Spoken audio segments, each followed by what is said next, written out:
우리 같이 말씀 보도록 하겠습니다. 오늘 우리에게 주시는 말씀은 열왕기상 3장 1절부터 3절 말씀입니다.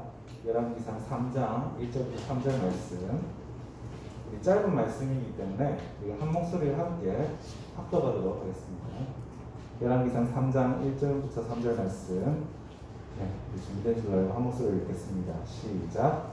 솔로몬이 애굽왕 바로로 더불어 인연을 맺어 그 딸을 취하고 데려다가 다윗성에 두고 자기의 궁과 여호와의 전과 예루살렘 주위의 성이 필력되기를 기다리니라. 그때까지 여호와의 이름을 위하여 전을 아직 건축하지 아니하였으므로 백성들이 산당에서 제사하며 솔로몬이 여호와를 사랑하고 그 부친 다윗의 법도를 행하되 오히려 산당에서 제사하며 분향하더라. 아멘. 이 시간 함께 환경보다 믿음이라는 제목으로 짧은 시간이지만 우리 은혜를 나누도록 하겠습니다. 여러분 자신의 지금의 환경에 대해서 혹시 만족하지 못하는 분 혹시 여기 계시나요? 좀 더 이런 부분들이 있었으면 좋겠다라고 느껴지시는 부분이 친구들에게 있는지 없는지 모르겠어요. 목사님은 이제 어릴 때부터 미국에서 살았었는데 목사님 집은 사실 그렇게 잘 사는 집이 아니었어요. 근데 목사님이 이제 전도사님일 때 여기저기 이제 신방을 가면 정말 말도 안 되는 상상에서도 해본 적 없는 그런 어마어마한 부잣집을 가게 돼요. 그래서 가보면 집 안에 엘리베이터가 있고 또 되게 뻘쭘했는데 화장실 가니까 사면이 다 황금색인 거예요. 그 황금에 내 모습이 비치니까 되게 어색하더라고요. 하여튼 너무너무 돈 많은 집을 가본 적이 있었어요. 그래서 그런 집을 보고 우리 집을 비교했을 때 우리 집은 왜 이렇게 가난할까?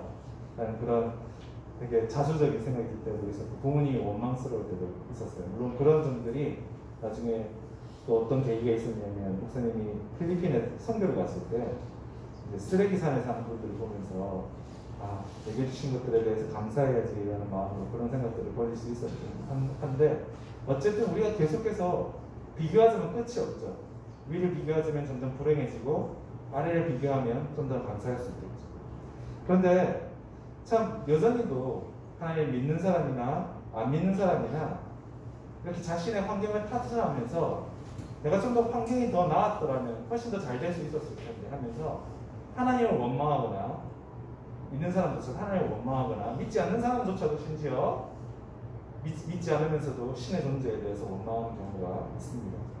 근데 여러분 인류 시작이 어디서 시작됐죠? 에덴 동산에서 시작했죠. 그런데 그 인류 시작 때부터 우리가 불행의 시작을 생각해 보면 꼭 그게 환경 때문에 불행해진 것이 아니라는 사실을 우리는 쉽게 발견할 수 있습니다. 여러분 에덴 동산이 어떤 곳이었죠? 모든 것이 완벽한 곳이었어요. 지상 낙원이었죠. 파라다이스였죠. 모든 것들이 다 갖춰져 있는 곳이었죠. 여기는 아무런 부족함이 없고 아무런 다툼이 없고 아무런 위험이 없는 곳이었습니다. 그러니까 에덴 동산에서조차 죄를 짓고 넘어지면 그 어떤 곳에서도 안전할 수 없다는 거예요. 그런데 어떻게 됐죠? 에덴 동산에서 범죄하였고 쫓겨났어요. 에덴 동산에서도 무너졌다는 거죠. 그러니까 아무리 완벽한 환경이라도 저와 여러분은 무너질 수 있다 없다. 무너질 수밖에 없는 존재라는 거죠. 그것이 어디든 간에 아무리 좋은 곳이든 아무리 나쁜 곳이든 장소와 환경에 상관없이 어디든지 우리의 마음에 죄가 들어오면 결국은 아무리 그 순간까지는 순탄하다 할지라도 죄가 들어선 순간 이미 어떻게 되죠? 행복이 끝나고 불행이 시작된다는 사실입니다. 그래서 오히려 우리는 이런 일들을 반면교사해야 될 것 같아요. 환경이 아무리 좋아도 넘어질 수 있기 때문에 그리고 환경이 아무리 열악하여도 낙심하지 말아야 할 줄 믿습니다. 그래서 여러분 환경이 좋다고 하도 여러분들의 환경에 만족한다 할지라도 여러분들 절대 방심하거나 안심하지 않기를 바랍니다. 오늘 그 좋은 환경에 대해서 방심하였다가 무너진 가장 대표적인 사람을 한번 다뤄볼까 하는데요. 그 사람은 제가 이미 여러분들에게 여러 번 소개드렸던 사람이었던 바로 솔로몬 왕이었습니다. 여러분 솔로몬 왕의 비극이 무엇이었을까요? 우리가 맨 처음 읽었던 오늘 성경 본문 3절에 이렇게 기록되어 있습니다. 솔로몬에게 무엇이 있었다라고 기록되어 있냐면 여호와에 대한 사랑이 있었다. 여호와 사랑이 있었다라고 기록되어 있어요. 좋잖아요. 여호와 사랑이 있었다는 건 좋은 거예요. 그런데 이 여호와 사랑이 시간이 지나면서 조금씩 변질되었다는 것이죠. 우리 안에 여호와의 사랑이 있음을 믿습니다. 그런데 그 여호와의 사랑도 우리가 꾸준히 열심으로 관리하고 노력하지 않으면 조금씩 퇴색되고 변질될 수 있다는 것이죠. 우리가 읽지는 않았지만 오늘 본문 1절부터 3절 그 다음에 나오는 4절에 보면 솔로몬이 1,000번제를 드립니다. 이 1,000번제를 드렸더니 꿈에 하나님께서 나타나셨어요. 그래서 이렇게 1,000번제를 드릴 만큼의 정성을 바치는 너에게 원하는 것이 있을 텐데 그 원하는 것이 무엇이냐? 내가 너희가 허락하여 주겠다라고 하나님께서 말씀하셨어요. 이런 일 저한테도 있었습니다. 여러분들에게도 있었으면 좋겠고, 하나님께서 꿈에 현몽하셔서 네가 원하는 게 뭐냐라고 물어보신다면 여러분들의 대답은 뭘까요? 뭘 원하신다고 말씀하고 싶어요? 돈, 명예, 외모? 목사님은 옛날에도 그렇고 지금도 그렇고 일관되게 하나님께서 목사님 꿈에 현몽하셔서 원하는 게 뭐냐라고 하시면 원하는 게 딱 한 가지 변하지 않고 있는 게 있어요. 그게 뭐냐면 바로 키입니다. 키. 네.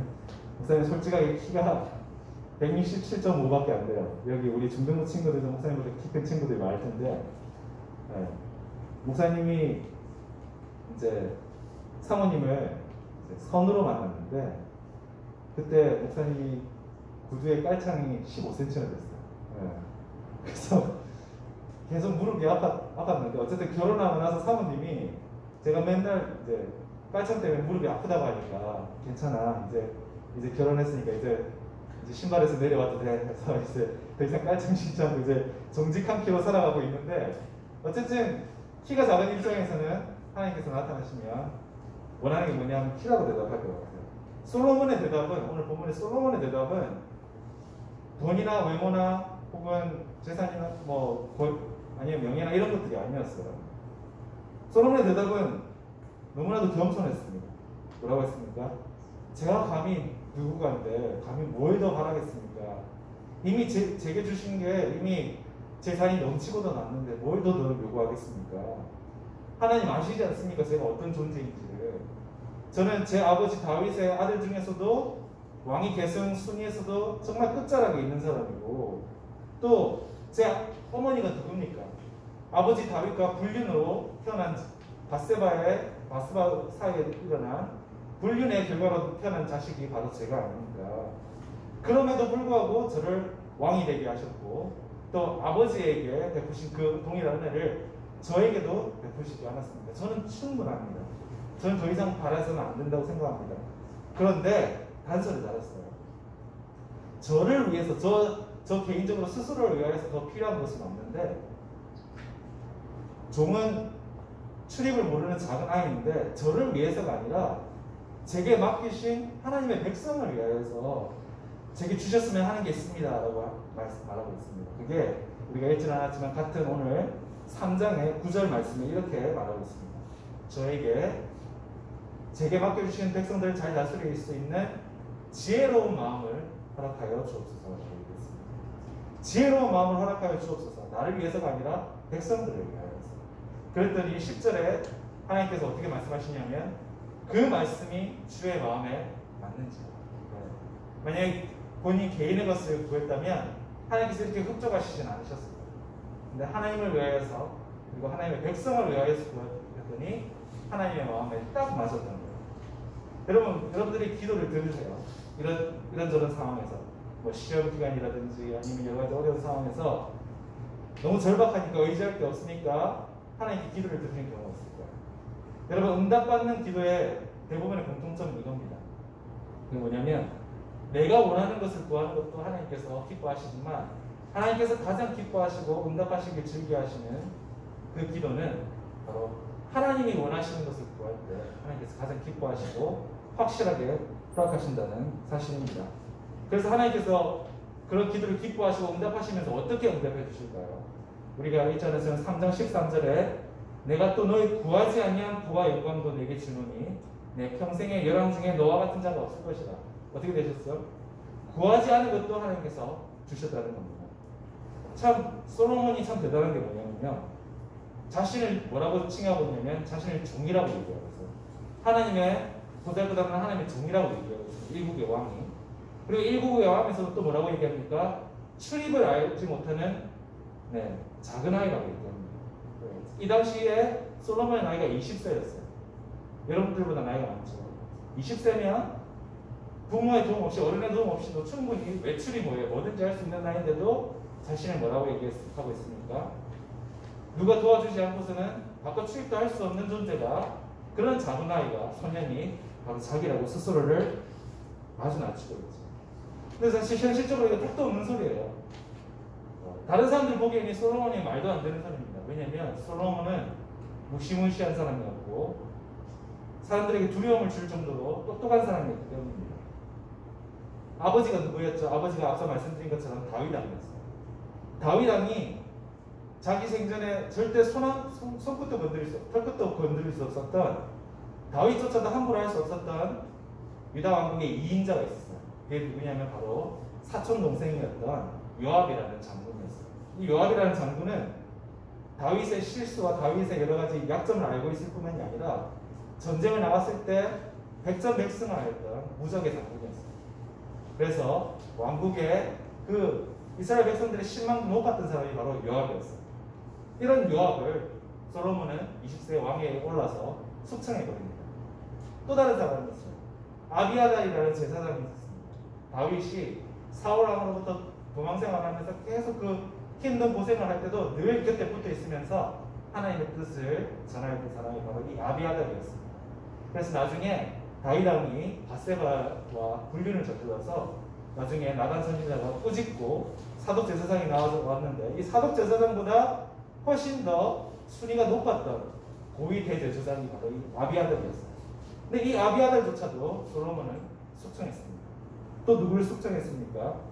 왕위 계승 서열이 솔로몬보다 훨씬 더 앞서 있었던, 더 많은 사람들이 다음 왕으로 추종했던 형이었던 아도니아 역시도 솔로몬이 숙청하였습니다. 출입을 알지 못하는 작은 아이가 할 수 있는 일이 아니었어요. 정치력으로 있어서는 완전히 고수였던 것이 바로 솔로몬이었습니다. 그런데 이런 솔로몬이 하나님 앞에서 스스로를 작은 아이라고 낮추었던 것이죠. 이렇게 겸손하게 하나님 앞에서 자신을 낮추었더니 어떻게 됐습니까? 하나님으로부터 다 받았다는 것이죠. 이렇게 다 받았으니까 이제 어떠 보여요? 이제 완벽하잖아요. 이제 받은 것을 하나님으로부터 이렇게 너무나도 넘치게 받은 이 모든 것들을 누리기만 하면 될 것 같잖아요. 그런데 이때 이미 불행의 전조가 시작되었습니다. 오늘 우리가 함께 읽은 본문 1절 말씀에 이미 불행의 전조가 이미 그 씨앗이 뿌려져 있다는 것을 우리가 알 수 있는데요.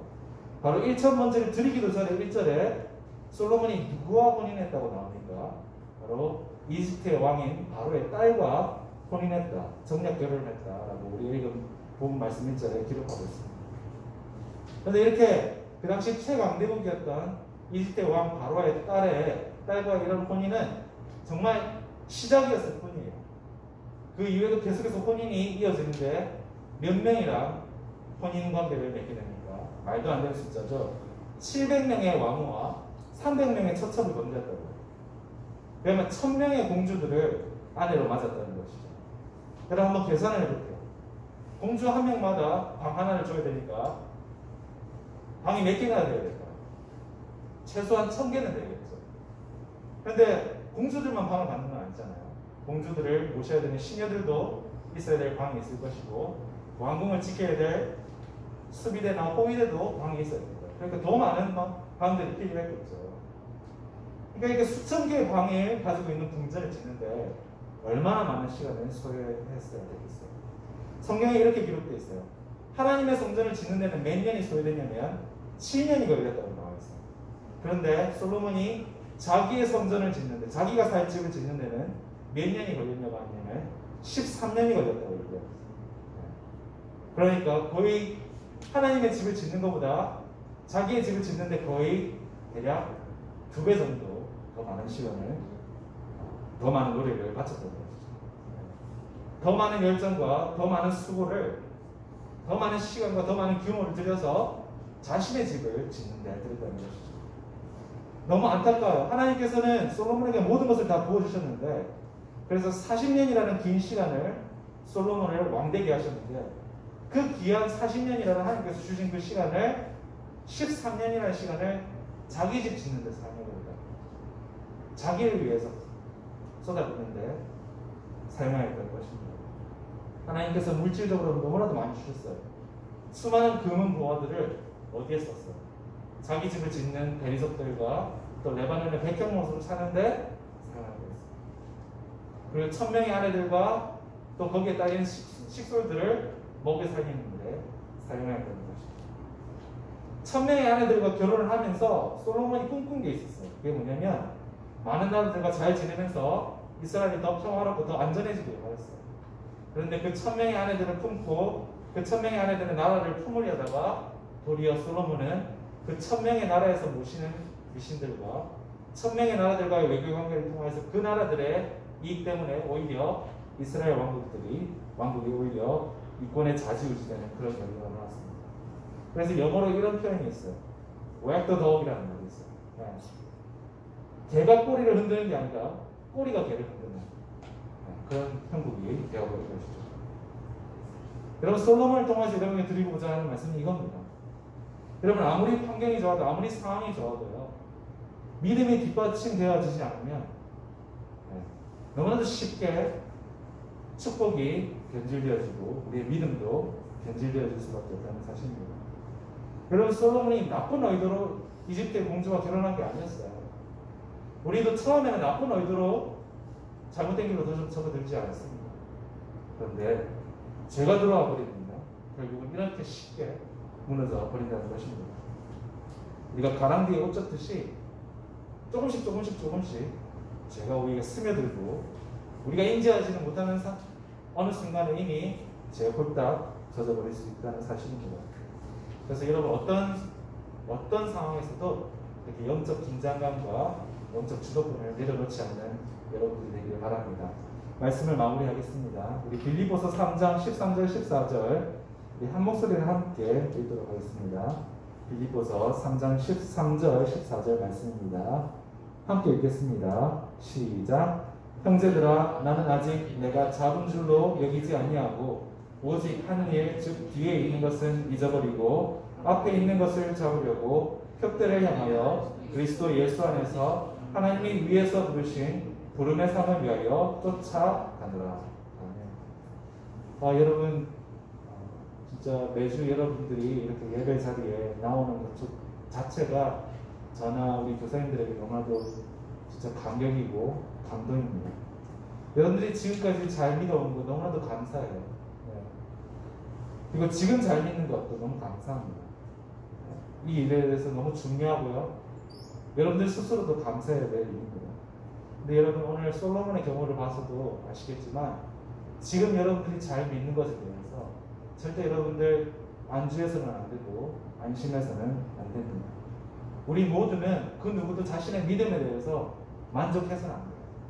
끊임없이 갈급한 마음으로, 간절한 마음으로 우리에게 더 믿음 주실 것을 사모해야 할 줄로 믿습니다.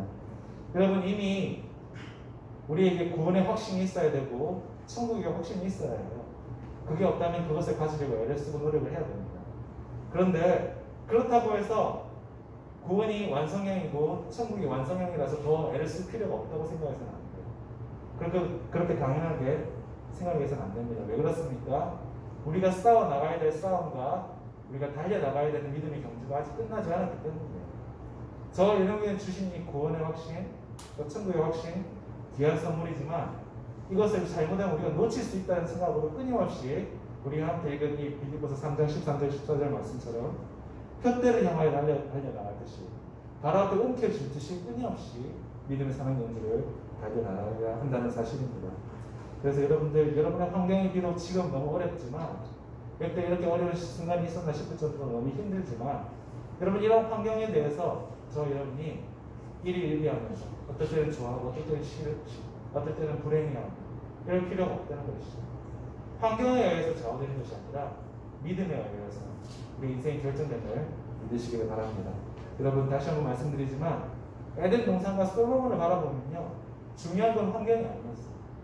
중요한 건 믿음입니다. 그래서 이 믿음이라는 교훈을 기억하셔서 여러분들이 기도하실 때 여러분의 기도의 제목들이 하나님 제게 좀 더 나은 환경을 주세요. 하나님 돈이 더 많았으면 좋겠어요. 하나님 우리 집이 좀 더 잘 살았으면 좋겠어요. 하나님 제가 좀 더 암기력이 더 뛰어났으면 좋겠어요.